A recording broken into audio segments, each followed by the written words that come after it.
एक छोटे से गांव में एक टमाटर वाली बुढ़िया रहती थी। उसके पास बहुत सारे स्वादिष्ट टमाटर होते थे और वह उन्हें अपनी दुकान पर बेचकर अपने परिवार का पेट पालती थी। लेकिन उसके मन में हमेशा लालच था।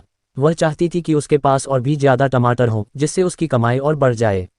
एक दिन टमाटर वाली बुढ़िया को एक विचार आया। उसने सोचा, मैं एक जादुई वृक्ष की खोज करूंगी जो मुझे हर दिन स्वादिष्ट टमाटर देता है। उससे मेरी कमाई और बढ़ जाएगी। उसने तत्काल अपनी दुकान बंद कर दी और एक जादुई वृक्ष की खोज करने के लिए निकल पड़ी। वह दिन भर जंगलों में भटकती रही, लेकिन जादुई वृक्ष नहीं मिला। समय बीतता गया और सूरज ढलने वाला था।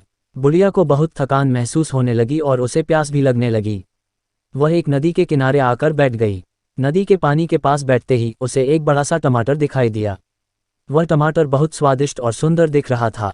लालची टमाटर वाली बुढ़िया को देखकर वह टमाटर बोला, मैं एक जादुई टमाटर हूँ। मुझसे कोई चीज भी मांगो और मैं तुम्हें उसे मिला दूंगा। बुढ़िया का मन जादुई टमाटर चाहने लगा। उसने टमाटर से कहा, मुझे एक जादुई वृक्ष चाहिए जो मुझे हर दिन स्वादिष्ट टमाटर दे सके।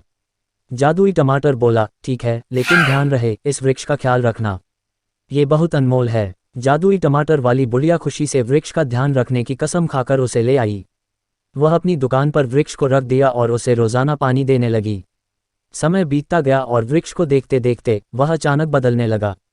उसमें फूल आने लगे और फिर टमाटर उस पर लाल होने लगे। लालची टमाटर वाली बुढ़िया को खुशी का अंदाज नहीं हुआ। वह अचानक बिल्कुल खुश नहीं थी। उसके मन में आए सभी खुशियों के बीच उसे टमाटर का भाव पहले से कम लगने लगा।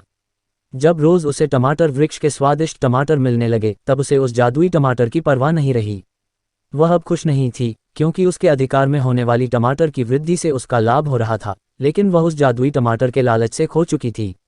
ये कहानी हमें ये सिखाती है कि लालच हमेशा अच्छा नहीं होता है। हमें अपनी कीमती चीज़ों का ख्याल रखना चाहिए और ध्यान रखना चाहिए कि लालची होने से हमें कभी भी अच्छा नहीं होता। असली संख्यावाची संपत्ति वह है जो हमारे जीवन को खुशियों से भर दे और उसे हमें जीने में सहायता करे। लालची होकर हम अपनी खुशियों को खो देते हैं और असली खुशी खो देते हैं।